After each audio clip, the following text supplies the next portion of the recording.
بسم الله الرحمن الرحيم. الحمد لله رب العالمين، الصلاة والسلام وتمان الأكملان على خير خلق الله وعلى آله وأصحابه ومن والاه، أما بعد. ባለፈው ሳምንት በጀመርነው ረውደቱል አንዋር በሚለው የነብዩ መሐመድ ሰለላሁ ዐለይሂ ወሰለም የህይወት ታሪክ ኪታብ ላይ የደረስነው ኡስረቱሁ ሰለላሁ ዐለይሂ ወሰለም የነብዩ መሐመድ ሰለላሁ ዐለይሂ ወሰለም ቤተሰቦቻቸው ወይም ደግሞ የቤተሰባቸው የዘር ሐረግን ነበር እና ያለን ብለን ያቆምነው ምን ይላል? አማ ኡስረቱሁ ሰለላሁ ዐለይሂ ወሰለም የነብዩ መሐመድ ሰለላሁ ዐለይሂ ወሰለም ቤተሰቦች فتعرف بالأسرة الحاشمية يا هاشم ቤተሰቦች በመባል ይታወቃሉ نسبة إلى جده الثاني هاشم ሃሽሚያ ማለት የነብዩ መሐመድ ሰለላሁ ዐለይሂ ወሰለም ሁለተኛው አያታቸው ወደ ሆኑት ወደ ሃሽም ማለት ነው የአብዱል ሙጠሊብ አባት የነበሩት ማለት ነው። የመጀመሪያው አያታቸው አብዱል ሙጠሊብ ናቸው፣ ሁለተኛው ሃሽም ይባላል። وقد ورث هاشم من مناصب قصي هاشم የነብዩ መሐመድ ሰለላሁ ዐለይሂ ወሰለም ሁለተኛው አያታቸው ከቁሰይ ከሶስተኛው አያታቸው ወርሰዋል። ብዙ የሳቸውን ክብር የሳቸውን ማዕረግ ወርሰዋል። ከዚያ ውስጥ አስቃየተ ወሪፋዳ ለሁጃጆች መጠጥ ማጠጣትና እንዲሁም ደግሞ ምግብ ማብላት ثم ورثهما اخوه المطلب ከዚያ በኋላ ከሃሽም ቀጥሎ የሃሽም ወንድም የነበረው المطلب እሱ ወረሰው አለ። ثم اولاد هاشم الى ان جاء الاسلام وهم على ذلك ከዚያ በኋላ ደግሞ ከሙጠሊብ ቀጥሎ የሃሽም ልጆች እስልምና እስከመጣበት ጊዜ ድረስ ይሄንን የካዕባን እንክብካቤ ሁጃጆችን ማስተናገድ መካን መቆጣጠር በሃሽም ልጆች እጅ ነበር። وكان هاشم اعظم اهل زمانه ሃሽም ብሎ ማለት የነብዩ መሐመድ ሰለላሁ ዐለይሂ ወሰለም ሁለተኛ አያታቸው በዘመናቸው ከነበሩ ሰዎች ሁሉ ትልቅ ቦታ የነበራቸው ነበሩ። كان يحشم الخبز ዳቦ ይፈተፍቱ ነበር። አይ يفتته في اللحم በስጋ እንደ ፍትፍት አድርገው ያዘጋጁ ነበር። فيجعله ثريدا فريد ማለት በጣም የሚታወቅ በአረቢያ በዚያን ዘመን በነበሩት በባህላቸው ከስጋ የሚሰራ እንደ ፍትፍት ያለ በጣም የሚታወቅ ምግብ ነው። ثم يتركه ياكل الناس ከዚያ በኋላ ሰዎች እንዲበሉት ለሐጅ የመጡ ሰዎች ከዚህ ምግብ እንዲበሉ ይተዋል። واسمه عمرو ሃሽም ማለት ስሙ አምር ይባላል። አምር ሃሽም ተብሎ ታወቀ። وهو الذي سن رحلتين ሁለቱን ጉዞዎች እንደፈለገ አድርጎ የጀመረው ሃሽም ነው። رحلة الشتاء የረጋ ጉዞና الى اليمن ወደ የመን ورحلة الصيف الى الشام በክረምት ደግሞ ወደ ሶሪያ ወይም ደግሞ ወደ ሻም መሄድን የጀመረው እሱ ነው። وكان يعرف بسيد البطحاء بطحاء የሚባል አካባቢ ነበርና የዚያ ቦታ አሸዋማ ቦታ ነው። የዚያ ቦታ አለቃ በመባል ይታወቅ ነበር። ومن حديثه أي من حديث هاشم كهاشم ታሪክ ውስጥ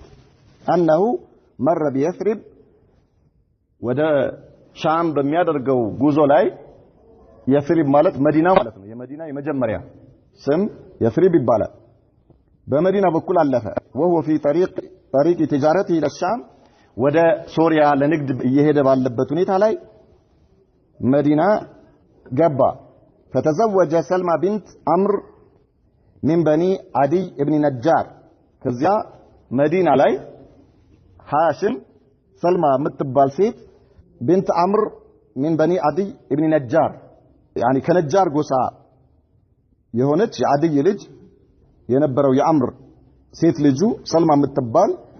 አገባ። واقام عندها فتره ሃሽም የተወሰነ ጊዜ መዲና ከሷ ጋር ቁጭ አለ። ثم مضى الى الشام وهي حامل ከዚያ በኋላ ሃሽም ወደ ሻም ወደ ሶሪያ ለንግዱ ሄደ። እሱ ከዛ ከመዲና ወጥቶ በሚሄድበት ጊዜ እሷ ነፍሰ ጡር ነበረች። فمات بغزة من أرض فلسطين فلسطين هاجر غزة በሚባል ቦታ ላይ አጋጣሚ ሆኖ ተድሩ ደረሰና ወደ አኺራ ሄደ وولدت سلمى ابنا بالمدينة ከዚያ ሰልማ ነፍሰ ጡር ሆና ነበር የሄደው ሃሽም እሱ እዛው ሞቷል እሷ ደግሞ ወለደች ሰመትሁ ሸይበተን ስሙ ሸይባ ብላ ጠራችው ለሸይብን في رأسه ራሱ ላይ ገና ሲወለድ ሽበት ነበረበት ለዚያ እሷ ምን ብላ ጠራችው ሸይባ ብላ ጠራችው ስሙ ማለት ነው ونشأ هذا الطفل ይሄ ህፃን አደገ بين اخواله في المدينه مدينه ውስጥ በአጎቶቹ መሐከል የእናቱ ዘመዶች ማለት ነው ولم يعلم به اعمامه بمكه የአባቱ የሃሽም ወንድሞች መካ ላይ ሃሽም በዚያ ወደ ሶሪያ በሚሄድበት ጊዜ መዲና ላይ እንዳረፈና ልጅ እንደተወለደለት አላወቁም حتى بلغ نحو 7 سنين او 8 سنين እድሜው 7 ዓመት ወይም 8 ዓመት እስኪሆነው ድረስ አላወቁም ነበር መካ ላይ ያሉ የአባቱ ወንድሞች የሃሽም ወንድሞች አላወቁም ثم علم به عمه المطلب ከዚያ በኋላ ተቅሪበን ወደ ከ8 ዓመት ምናምን በኋላ የአባቱ ወንድም የነበረው ሙጣሊብ አወቀ فذهب به الى مكه ወደ መዲና ሄደ ይሄንን የወንድሙን ልጅ የሃሽምን ልጅ ተቀብሎ ከእናቱ ከሰልማ ወደ መካ ይዞት መጣ فلما رآه الناس ሰዎች ሙጣሊብ ይዞት ሲመጣ ይሄንን ልጅ ይዞ ሲመጣ ሲያዩ ظنوه عبده ባሪያው መሰላቸው እሱ የወንድሙን ልጅ ነው ይዞ የመጣው ከመዲና ማለት ነው አባትየው ሃሽም ፍልስጤም ላይ ሞቷል የወንድሙ ልጅ ነው ይዞ ሲመጣ ባሪያ ገዝቶ ይዞ የመጣ መሰላቸውና ተቃሉ عبد المطلب የሙጣሊብ ባሪያ ብለው ጠሩት ህፃኑን ማለት ነው فاشتهر بذلك ከዚያ በኋላ ስሙ አብዱል ሙጣሊብ ተብሎ ታወቀ ማለት ነው በዛው ስሙ ማን ነው ሸይባ وكان عبد المطلب ብሎ ማለት أوسم الناس وأجملهم وأعظمهم قدرا በጣም ትልቅ ቦታ ያለው በጣም መልካም የሆነ በሰዎች ዘንዳ ትልቅ ክብርና ትልቅ ቦታ ያለው ሰው ነበር وقد شرف في زمانه شرفا لم يبلغه أحد በዚያም ጊዜ ማንም ሰው ያልደረሰበት የሆነ ትልቅ ቦታ አገኘ አብዱል ሙጣሊብ ማለት ነው كان سيد قريش في مكة የቁረይሾች አለቃ በመባል የሚታወቅና ትልቅ ሰው ወይም ደግሞ ሰዎች ወደሱ የሚያመላክቱለት የሆነ ትልቅ የጎሳው መሪ ሆነ ሸሪፈን የተከበረ ክብር ያለው ሙጣዓን ሰዎች ያለውን ነገር የሚሰሙት ጀዋደን በጣም ቸር የሆነ يسمى بالفياض لسخائه بل እንደውም ከቸርነቱ የተነሳ ሰዎች ምን ብለው ይጠሩታል የሚንቧቧ የሚፈስ ብለው ይጠሩታል ቸርነቱ በጣም ትልቅ ቦታ ከመኖሩ የተነሳ كان يرفع من مائدته ከሱ ምግብ ከሱ ማዕድ ማለት ነው ከሳህኑ ወይም ከትሪው ከቀረበበት ነገር ይነሳል ተርፎ للمساكين ለምስኪኖች የሚሆን والوحوش والطيور ለአዕዋፍ እና እንዲሁም ደግሞ ለወፎች የሚሆን ምግብ ተርፎ ይነሳል فكان يلقب من ተብሎ ይጠራ ነበር بمطعم الناس في السهل የሰዎች መጋቢ ተብሎ ይጠራ ነበር ማለት ነው አብዱል ሙጣሊብ والوحوش والطيور في رؤوس الجبال የሁሉም የአዕዋፍ የወፎች መጋቢ ተብሎ ይጠራል ተሸረፈ አብዱል ሙጣሊብ አሁንም እንደገና ክብር ተጎናጸፈ بحفر بئر زمزم بعد أن كان قد درسها جرهم عند جلائهم عن مكة አሁንም ትልቅ ክብር ሌላው ያላገኘው ነገር ያገኘው አብዱል ሙጣሊብ ምንድነው የዘምዘም ውሃ አላህ Subhanahu Wa Ta'ala ለሃጀር በጅብሪል አማካይነት እንዲወጣ ካደረገ በኋላ ጅሩም የሚባሉ ከየመን የመጡ ጎሳዎች ነበሩ ሃጀር ጋር ቀርበው ከሷ ጋር ተስማምተው በዘምዘም ላይ ምንም አይነት መብት እንደሌላቸው ነግራቸው ለመጠጣትና ለሚያስፈልጋቸው ነገር ካልሆነ በስተቀር ተስማምተው እየኖሩ የነበሩ የነብዩላህ እስማኤል አማቾች ናቸው እነዚህ ጅሩሞች ከዛን ጊዜ ጀምሮ የት ነበሩ እዚህ ዘምዘም ቦታ ላይ ነበሩ ከዚያ በኋላ እነርሱ ከዚያ ከመካ ሲወጡ ምን አድርገውት ሄዱ ለቀው ሲሄዱ የዘምዘምን ውሃ ደፍነውት ሄዱ እንዳይታወቅ አድርገው ማለት አጥፍተውት ነበር መካን ለቀው የወጡት ከዚያ እነርሱ ከወጡበት ጊዜ ጀምሮ አብዱል ሙጠሊብ እስከመጣበት ጊዜ ድረስ የዘምዘም ውሃ አልነበረም አይታወቅም ጠፍቷል خلاص ከዚያ በኋላ አብዱል ሙጠሊብ ይሄ የዘምዘም ውሃ መጀመሪያ ለሃጀር ጅብሪል መጥቶ ካወጣበት ቦታ ላይ እንዲያወጣው እድል አገኘ ማለት ነው وكان قد امر بحفرها في المنام عبد المطلب በህልሙ የዘምዘም ቦታ ሄዶ እንዲቆፍርና ዘምዘም እንደገና ለሁለተኛ ጊዜ እንዲወጣ እንዲያረግ በህልሙ ተነገረው ووصف له موضعها فيه የቱ ጋር እንደሆነም ተነገረው በህልሙ ማለት ነው ከዚያ በኋላ ጠዋት ተነስቶ አብዱል ሙጠሊብ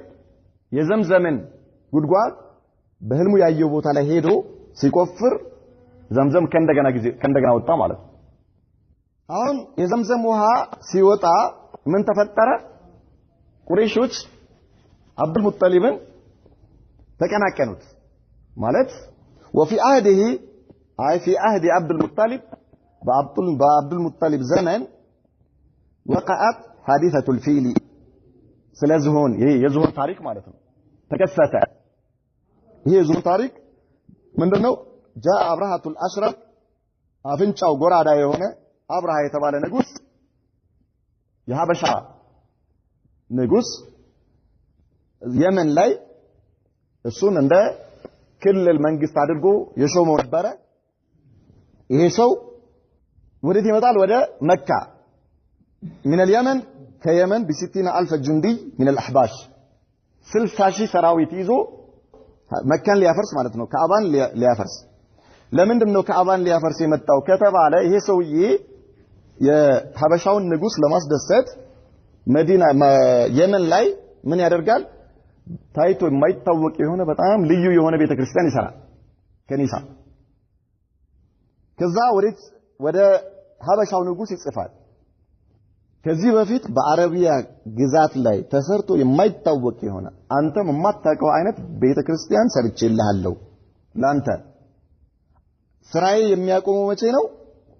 አረቦች ወደ ካዕባ መሄድ ትተው ወደዚህ ቤተክርስቲያን ሐጅ ማድረግ ሲጀምሩ ነው ይላል ለዓላማው ምንድነው አረቦችን ከመካ ከካዕባ ወደ የመን ወደዚህ ቤተክርስቲያን ፊታቸውን እንዲመልሱ ማድረግ ከዚያ በኋላ ከበኒ ኪናና አንድ አረብ እሱ ገና ምንም ያውቀው ነገር የለም እስልምና ገና አይታወቅም አልመጣም ግን ካዕባን ያከብሩታል ድሮም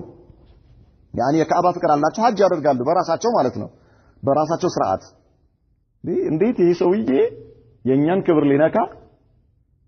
ካዕባን እንዴት አፈርሳለሁ ይላል ብሎ የሰራው ቤተክርስቲያን ላይ በሌሊት ሄዶ ተጸዳድቶ የተጸዳዳውን ግድግዳውን በሙሉ ያጨመላልቅና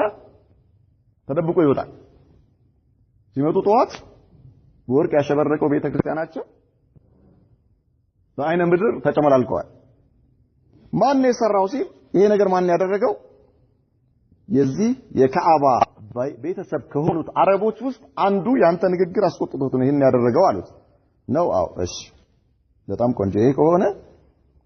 ካዕባን አፈርሳለሁ አለ አሁን ጭራሽ እሱ ወደዚህ መምጣት ሰዎች ወደዚህ መምጣታቸው ካዕባቸው ሳይነካ ሰዎች ወደዚህ መምጣታቸው ነው ያናደደው አው خلاص ካዕባን አፈርሳለሁ ብሎ 60000 ጦር አሰልፎ ጉዞ ይጀምራል 60000 ጦር በጣም ብዙ ቁጥር ያላቸው ዝሆኖችን ይዞ መንገድ ይጀምራል እዚያ በኋላ ከየመን አረቦች ውስጥ ዙ ነፈር የተባለ ሰው ይህን ሰውዬ መዋጋት ግድ ይለናል ካዕባን መጠበቅ አለብን ካልሆነ ግን የኛ ክብር ይነካል ብሎ ቀቢላዎቹን የሱን ጎሳዎች ሰብስቦ ወጣ አብርሃ ጦሩን የዚህ ዙ ነፈር የተባለውን ሰው ጦር እንዳልነበር አድርጎ እሱን ማርኮ መንገድ ጀመረ ወደ ካዕባ መንገድ ጀምሮ እየመጡ እያለ በጣይፍ ያልፋሉ ጣይፍ ሲደርሱ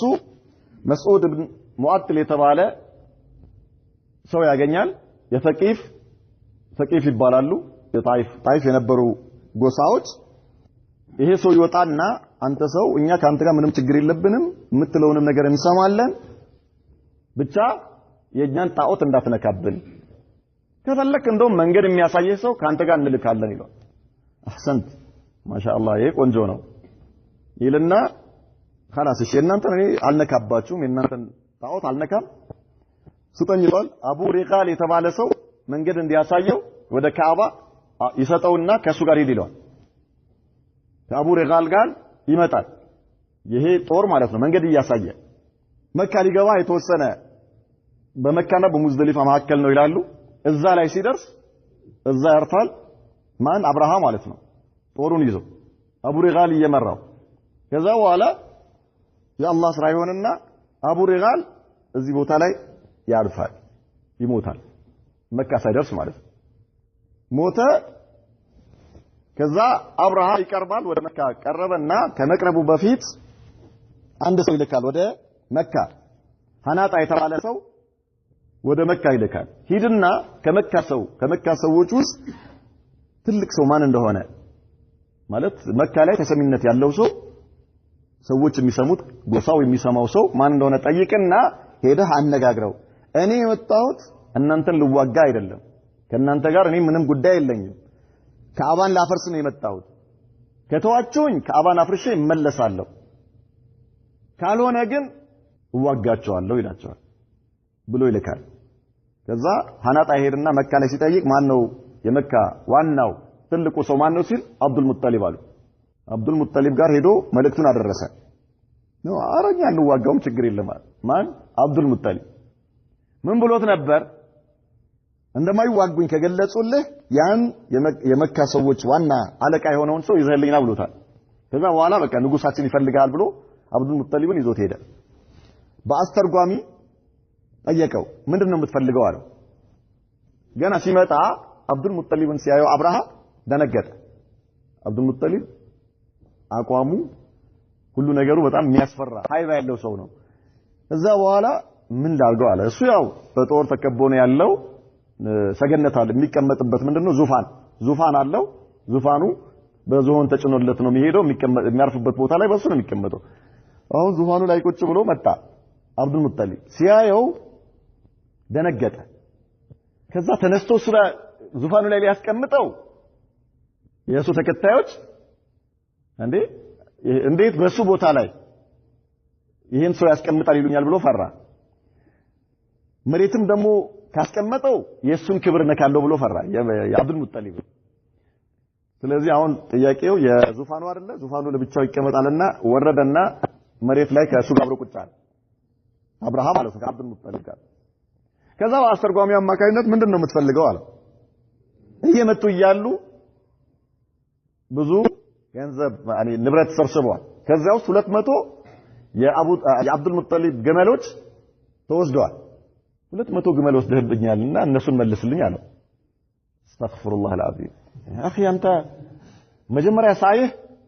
በጣም አስፈርተኝ ነበር እና በጣም ትልቅ ቦታ ሰጥቼ ነበር አሁን ግን በጣም አነስክብኝ አለው እንዴት እኔ ካዕባ ላፈርስ ቂብላችሁ ነው እምነታችሁ የሆነ ካዕባን የሚያክል ነገር ላፈርስ እየመጣሁኝ አንተ ግመል ትጠይቀኛለህ እንዴ ስለ ካዕባ ምንም ነገር አታወራ ሳይህ የነበረኝ ነገርና አሁን ደግሞ በጣም አነስክብኝ ወረድክብኝ ያኒ ያለ ላንተ ያለኝ ክብር ወረደ አለው አይ እንደሱ አይደለም ነገሩ አለው አንተ ካዕባን ልታፈርስ አይደለም አሁን يا اخي انا رب الابل የግመሎቹ ባለቤት እኔ ነኝ አለ ወአመል البيت فله ربه አለው እሱ ባለቤት አለው يحميه እሱ የሚጠብቀው ባለቤት አለው እኔ አይደለሁም የካዕባ ባለቤት እኔ የግመሎቹ ባለቤት ነኝ እኔ አንተን የምጠይቀው ግመሎቼን ከሰጠኝ አልহামዱሊላህ ካዕባን በተመለከተ ما كان ليمنعه مني አለው ምትለው ባለቤት አለው ምትለው ከኔ ሊያስጥለው ነው ያለው አንተ ወዛክ እኔ እዛው ውስጥ የለውም አያገባኝም ሞክር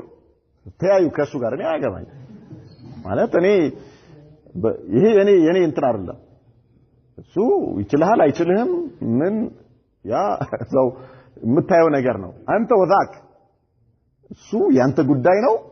ከሱ ጋር ታወራለህ ወይም ደግሞ ከሱ ጋር ትገናኛለህ ችግር የለም አሁን ግን እኔ خلاص طيب ردوا اليه ይብለዋል መልሱለት 200 ግመሎች ስጡት 200 ግመላቸው ተሰጣቸውና አብዱል ሙጠሊብ ግመሉን ይዞ ከሄደ በኋላ መካ ላይ የነበሩትን ሰዎች ተሰብስበው ነበር የመካ ያኒ የቁረይሽ ጎሳዎች ዋና ሰዎች ተሰብስቦ መዋጋት አለብን ብለው ወሰኑ ነበርና አያስፈልግም ማለት አንደኛ የጦርኛ አልተዘጋጀንበትም ሁለተኛ ዝሆን ደግሞ አያውቁም እነሱ ከዛ በፊት በዝሆን ጦርነት የሚባል ነገር አያውቁም ተዋላቸው እኛ አንችልም አላህ የቤቱ ባለቤት የሚያደርገውን ነገር እናያለን ብሎ ወደ ካዕባ ሄደና የካዕባ በሩ ላይ ተንጠልጥሎ ዱዓ አደረገ አብዱል ሙጠሊብ ዱዓ አርጎ ከዛ ኑ አለና ሰዎችን ይዞ ወዴት ሄደ ወደ ተራራ ኑ አለ خلاص የሚሆነውን ነገር እናያለን እስከዛ በሙሉ የመካ ሰዎች እንዳለ ወጥቶ ከቤታቸው ወጥቶ ወደ ተራራ ወጡ ተራራ ላይ ሆነው ነው የሚጠብቁት የሚሆነውን ነገር በዚህ ሁኔታ ላይ ያለ አብርሃ ጦሩ እንዲንቀሳቀስ አደረገ ወደ ካዕባ ማለት ነው የዝሆኖች ዋናው ከፊት ያለው መህሙድ ይባላል ይሄ ዝሆን ከፊት ያለው ዋና መሪያቸው ነው የሆነ ቦታ ላይ ሲደርሱ ተንበረከከ አይንበረከከ መስለም ዝሆን ተንበረከከና ሄዶ ተኛ ቢቀጠቅጡት አይነሳም ከዛ ፊቱን ወደ የመን ሲመልሱት ተነስቶ ምሮጥ ጀመረ ወደ መካ ሲመልሱት ሄዶ ይተኛል ወደ ካዕባ ወደ ሻም ሲያደርጉት ይሄዳል ወደ ተለያየ አቅጣጫ ሲያደርጉት ይሄዳል ወደ ካዕባ ሲያደርጉት ሱብሃንአላህ العظيم طيب من علم جاء أبرهة الأشرم من اليمن ب60,000 جندي من الأحباش 60,000 سراويت زومته ومعه بعض الفيلة كسجره زهونو تشال ليهدم الكعبة كعبان ليفرس مالتنا فلما وصل سيدرس إلى وادي محصر بين المزدلفة ومنى فمنى بمزدلفة معكل ازدجى درسو سالة وتهيأ للهجوم على مكة لك عوان لما فرس انكسر كاسي بمجمر بتوني تالي أرسل الله عليهم الله لا كباتشو طيرا أبابيل جماعة يهونو ببودن يهونو وفتن الله لا كباتشو ترميهم بهجارة من سجيل يتكاتل تكا تتر هونو بزيا تتر የሚወረውሯቸው የሆኑ ወፎችን አላህ Subhanahu Wa Ta'ala ላከባቸው فجعلهم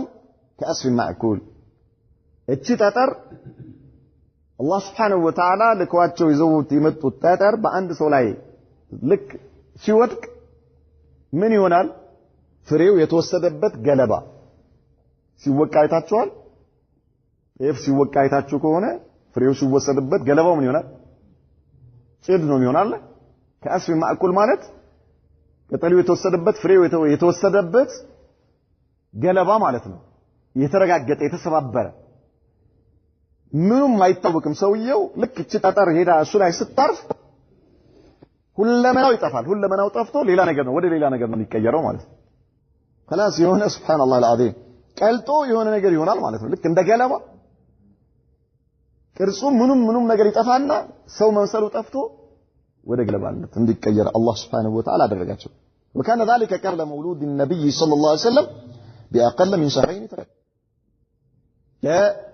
ይሄ ድርጊት የተፈጸመው ነብዩ መሐመድ ሰለላሁ ዐለይሂ ወሰለም ሊወለዱ ተቅሪበን 2 ወር ምናምን አካባቢ ሲቀር ነበር ይሄ ታሪክ የተፈጸመው የአብርሃ ታሪክ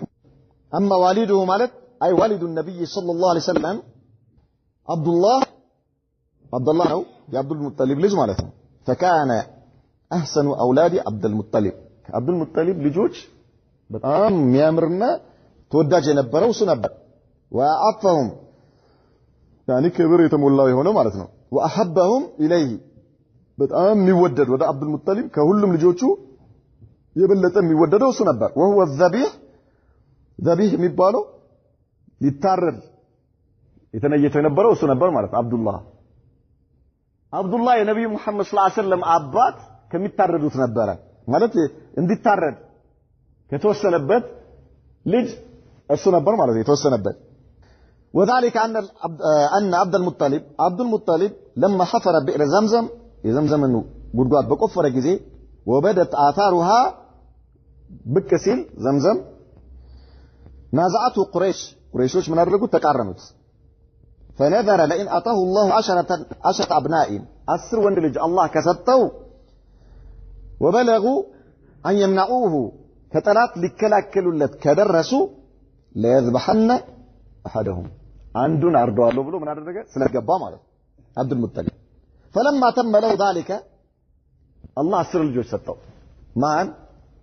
ለማን ለአብዱል ሙጠሊብ 10 ልጆች አንደኛው ማን ነው አብዱላህ የነብዩ መሐመድ ሰለላሁ ዐለይሂ ወሰለም አባት ሁለተኛ ሐምዛ ሶስተኛ አልአባስ አራተኛ አቡ ለሃብ አምስተኛ አቡ ጣሊብ ስድስተኛ አልሐሪስ ይባላል ስድስተኛው ሰባተኛ አዙበይር የአብዱል ሙጠሊብ ልጅ ማለት ነው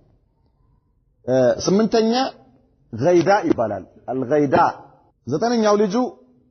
አልሙቀወም አስረኛው ቀፋር እነዚህ 10 ልጆች አላህ ለአብዱል ሙጠሊብ ሰጠው ከ10 ውስጥ አራቱ ነብዩ መሐመድ ሰለላሁ ዐለይሂ ወሰለም ነብዩ ሆነው ከተላኩበት ድረስ ነበር ስድስቱ ነብዩ ሆነው ከመላካቸው በፊት ነው ወደ አኺራ የሄዱት አራቱ ሐምዛ አልአባስ አቡ ለሃብ አቡ ጣሊብ እነዚህ አራቱ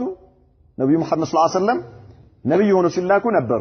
ከአራቱ ውስጥ ሁለቱ ሰለሙ ሁለቱ በኩፍር ነው የሞቱት ሐምዛና አልአባስ እስልምና ውስጥ ገቡ የሳቸውን መልእክት ተቀብለው ማለት ነው ወአማ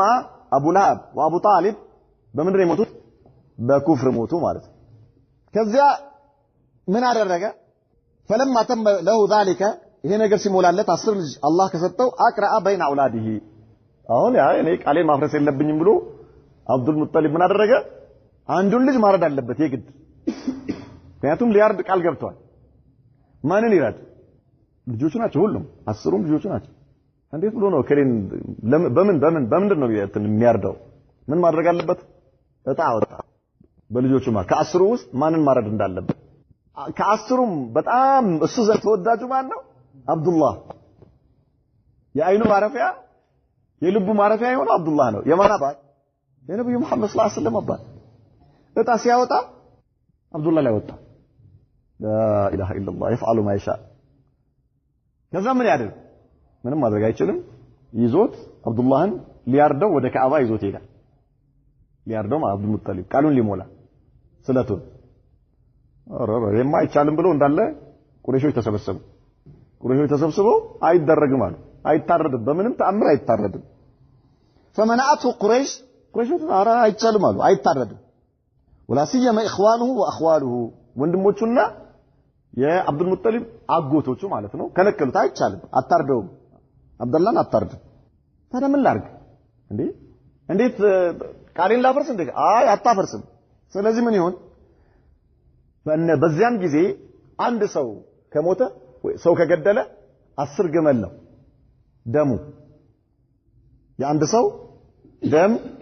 ስንት 10 ግመል ምን አሉት ቁረይሾች 10 ግመል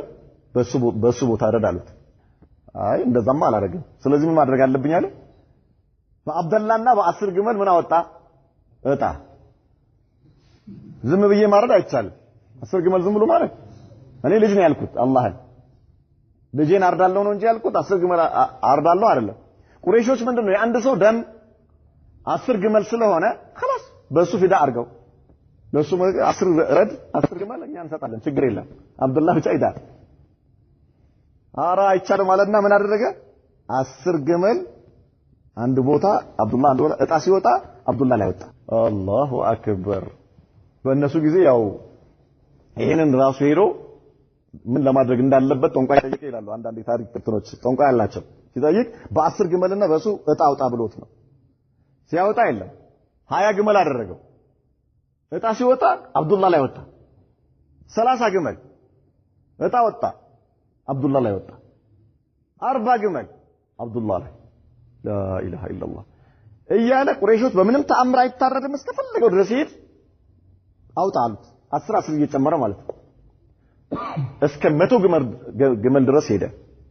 አብዱል ሙጣሊብ 100 ግመል ሲሞላ እጣው 100 ግመል ላይ ወጣ 10 ጊዜ እጣ ወጥቶ ማለት ነው 10 እየጨመረ ስንት ሆነ 100 ሲሞላ 100 ግመል ላይ እጣው ወጣ ቁረይሾች አብደላህን ይዘው ልጃቸውን 100 ግመል አመጡ አብዱል ሙጣሊብ 100ንም ግመል አረደው ከዛ በኋላ ድሮውኑ እሱ የደሃ አባት ነው እንስሳ ይምጣ አራዊት ይሁን ሰው ብላ ወስደ ብራን 100 ግመል እዛ አርዶ ጥሎት ሰው እስኪሰለቸው ድረስ እንስሳ ማን አራዊትም አውሬም እስኪሰለቸው ድረስ የስጋ ስጋን ፍዳውን አሳይቶት በዚህ መልኩ አብዱላህ ምን ሆነ ነጃ ወጣው ማለት ነው ففداه ب100 من الابل ማለት በ100 ግመል ፊዳ አደረገው ማለት በሱ ምትክ 100 ግመል አረደ ማለት ነው ከዚያን ጊዜ ጀምሮ 100 ግመል በአብዱላህ ፋንታ እጣ ከወጣበት ጊዜ ጀምሮ የአንድ ሰው ደም ዋጋ የአንድ ሰው የደም ካሳ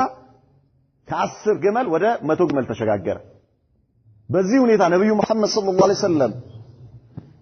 መልእክተኛ ሆነው ተላኩ እስልምና 100 ግመል እንዲሆን ተቀብሎ አጸደቀው አሁን የአንድ ሰው የደም ካሳ 100 ግመል ነው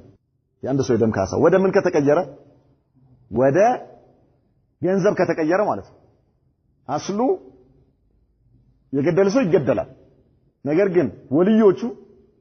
የሟች ቤተሰቦች ወልይ ይባላል ማለት ወራሾቹ ማለት የሱ ቤተሰቦች ወልዮቹ አይ እኛ ወደ ገንዘብ እንቀይራለን ብለው በፊዲያ ከተስማሙ የአንድ ሰው ዲያው ወይም ደግሞ የአንድ የደም ካሳ 100 ግመል ኢዳን ፈዳው ب100 من الابل በ100 ግመል ምን አደረገው አብዱል ሙጣሊብ አብደላን ፊዲያ አደረገው ማለት ቤዛ አደረገው فالنبي صلى الله عليه وسلم ነብዩ መሐመድ ሰለላሁ ዐለይሂ ወሰለም ብሎ ማለት ኢብኑ ذبحين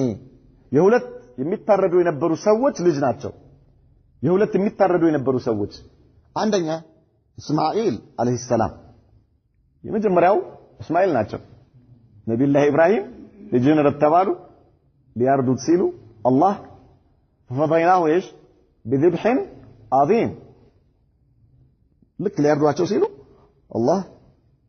ሙከት ላከላቸው እሳቸው ዳኑ ማለት ነው ወአብዱላህ كذلك አብዱላህ ደግሞ አባትየው አርዳለሁ ብሎ ቃል ገባ ሊያርደው ሲል በ100 ግመል ተተካ ወብኑል ሙፍዲየይን ማለት ሁለት በፊዳ የተቀየሩ ሰዎች ልጅ ናቸው ነብዩ መሐመድ ሰለላሁ ዐለይሂ ወሰለም ፉዲየ እስማኤል አለይሂ ሰላም ቢከብሽ እስማኤል በአንድ ሙክት ቤዛ ተደርጎ ነጃ ወጥቷል ወፉዲየ አብዱላህ ደግሞ የነብዩ መሐመድ ሰለላሁ ዐለይሂ ወሰለም አባታቸው ደግሞ ب100 من الابل በ100 ግመል ፊዳ ተደርጎላቸው ነጃ ወጥቷል واختار عبد المطلب مرة لابنه عبد الله للرجل عبد الله آمنة بنت وهب آمنة የተባለችውን ሴት ለልጃቸው በሚስትነት መረጡላቸው وكانت اي آمنة ማለት ነው ማነች آمنة ማለት የነብዩ መሐመድ ሰለላሁ ዐለይሂ ወሰለም እናት ያ አብዱላህ ማን ባለቤት ማለት ነው أفضل نساء قريش شرفا وموضعا በጣም ትልቅ ቦታ የነበራት ክብር የነበራት ሴት ነበረች وكان ابوها አባቷ ደግሞ ዋህብ የሚባለው ሰይዱ በኒ ዙህራ የዙህራ የተባለው ጎሳ አለቃ ወይም ደግሞ ትልቅ ሰው ነበረው ነሰበን ወሸረፈን ትልቅ ቦታ የነበረው ክብር የነበረው ሰው ነው فتمت الخطبه والزواج አባትየው አብዱል ሙጣሊብ አጫት ለልጁ ለአብዱላህ ከዚያም ጋብቻው ተፈጸመ وبنى بها عبد الله እሷን አገባትና ከሷ ጋር አብሮ ሆነ بمكة مكة ላይ فحملت برسول الله صلى الله عليه وسلم ከዚያም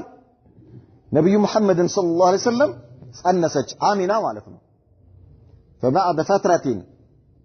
በዚህ ሁኔታ ይሄ ጋብቻ ከተፈጸመ በኋላ በአብዱላህና በአሚና መካከል ማለት ነው አርሰለሁ ላከው አብዱል ሙጣሊብ አባትየው ማለት ነው ኢለል መዲና ወደ መዲና ላከው አብደላህ አው ሻም ወይ ደግሞ ወደ ሶሪያ في تجارة ማለት በንግድ የንግድ ዕቃ ይዞ እንዲመጣ ብሎ ላከው فتوفي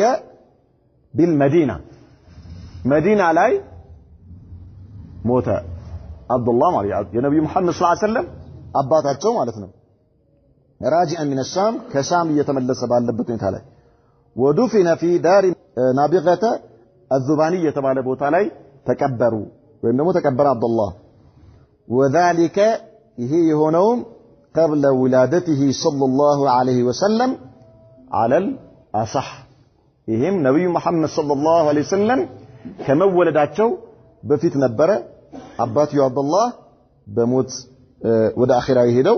ከዛ በኋላ ነብዩ መሐመድ ሰለላሁ ዐለይሂ ወሰለም ሲወለዱ የቲም